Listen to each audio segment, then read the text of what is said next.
அன்பார்ந்த ஆன்மீக அன்பர்களே, இந்த இனிய நன்னாளில் உங்களை சந்திப்பதில் மகிழ்ச்சி அடைகிறேன். நம் ஆன்மீக நெறிகளிலேயே ஒரு அற்புதம் தான் மாணிக்கவாசகர் அவர்கள் எழுதிய திருவாசகம். திருவாசகத்திற்கு உருகார், ஒரு வாசகத்திற்கும் உருகார் என்பது நடைமுறை பழமொழியாகிவிட்டது. சிவபுராணம் என்பது ஒரு மாபெரும் கடலா. அப்படிப்பட்ட அற்புதமான கடலிலே நீந்துவது என்பது சாதாரணமான விஷயமாக நாம் எடுத்துக்கொள்ள முடியாது. இதிலே என்ன அற்புதம் இருக்கிறது என்று நீங்கள் கேட்கலாம்.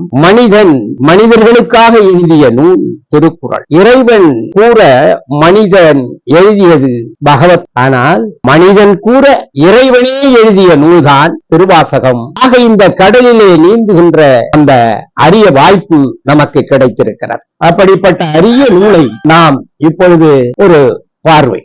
வாதவூரார் என்பது ஊரின் பெயர். தாய் தந்தையர் தான் நமக்கு பெயர் வைப்பார். ஆனால் அருமைக்குரிய இந்த வாதவூராருக்கு பெயர் நாமம் சூட்டியது அந்த சிவபெருமானிய சூட்டிய பெயர் தான் மாணிக்க வாசகர். அந்த நூலை பற்றி பார்க்க உங்களுக்கு அதிலே சிறப்பு என்னவென்று சொன்னால், மாணிக்க வாசகரை வாதவூரார் என்று சொல்வது மதுரைக்கு பக்கத்திலே இருக்கிற அந்த வாதவூரிலே பிறந்தார். அதனால் வாதவூரார். அவர் அந்த நூலை எழுதுகிற அவர் திருவாசகத்தின் வரிகளை கேட்டதனால் தான் ஆண்டவன் அவரை மாணிக்க வாசகர் என்ற பெயர் நாமம் சூட்டினார். அந்த சிவபுராணத்திலே 14 வயதில் அரிமர்த்தன பாண்டியன் மாணிக்க வாசகர் அவர்களை அவர்களுடைய அமைச்சரவையிலே மந்திரியாக்கினான் என்றால் அவருடைய அறிவு கூர்மை, செயல்திறன், இதையெல்லாம் நாம் புரிந்து கொள்ள முடியும். அப்படிப்பட்ட அரிய நூலில் நாம் இப்பொழுது அடியெடுத்து வைக்கின்றோம். நமச்சிவாய வாழ்க, நாதன் தாழ் வாழ்க, இமை பொழுதும் எண்ணெஞ்சில் நீங்காதான்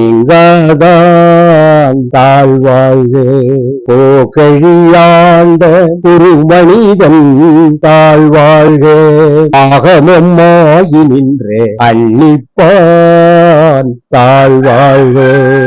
நண்பர்களே, இதிலே இந்த வாழ்க வாழ்க என்ற வரிகள் 6 முறை அவர் சொல்கிறார். அதற்கு ஒரு பொருள் இருக்கிறது. அடுத்து வேகம் கேடு தாண்ட வேந்தன் அடிவெல்க, பிறப்பருக்கும் பிஞ்சகன் தன் பெய்கழல்கள் வெல்க, புறத்தார்க்கும் செய்யோன் தன் பூங்கடல்கள் வெல்க, கரம் குவித்தார் உள்மகிழும் பொன்கழல்கள் வெல்க, சிரம் குவிப்பார் பொங்குவிக்கும் தேரோன் கடல் வெல்க.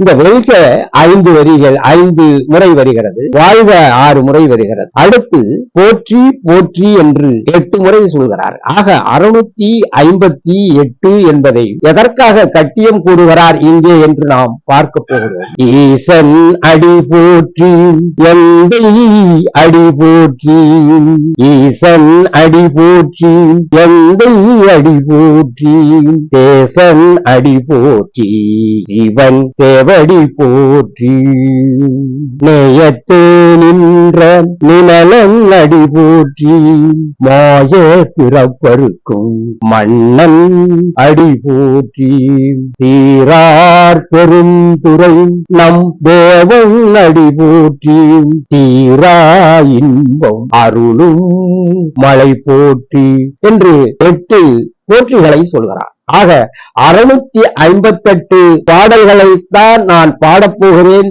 சொல்லப்போகிறேன் என்பதை கட்டியம் கூறுகிற வரிகள். அதை விட அதிலே ஒரு சிறப்பு என்னவென்றால், எத்தனை ஆண்டு காலம் தான் வாழப்போகிறேன் என்பதையும் அதிலே குறிப்பிடுகிறார். அப்படிப்பட்ட அரிய நூலில் அவர் பிறப்பருக்கும் என்ற நிலையை, 7 பிறப்புகளுக்கு பிறகு வரும் பிறப்பை கூட நாம் பிறப்பு இனிமேல் எனக்கு வேண்டாம், எல்லா பிறப்பும் பிறந்து இழைத்தேன், ஆகவே இனிமேல் எனக்கு பிறப்பே வேண்டாம் என்பதை வலியுறுத்தி சிவனுக்கு அவருடைய பாதங்களை அவர் பற்றுகின்ற பொழுது அவர் நெஞ்சத்திலேயே இவர் குடியிருப்பதாகவும் இவர் நெஞ்சத்திலேயே அவர் குடியிருப்பதாகவும் தான் இந்த சிவபுராண தொடர்கள் வருகிறார். இதனுடைய விளக்கத்தையும் இதனுடைய சிறப்புகளையும் தொடர்ந்து நாம் பார்ப்போம். அன்பார்ந்த நண்பர்களே, இந்த சிவபுராண கடலை நீந்துவது என்பது 1 மணித்துளிகளிலே 2 மணித்துளிகளிலே நீந்துவிட முடியாது.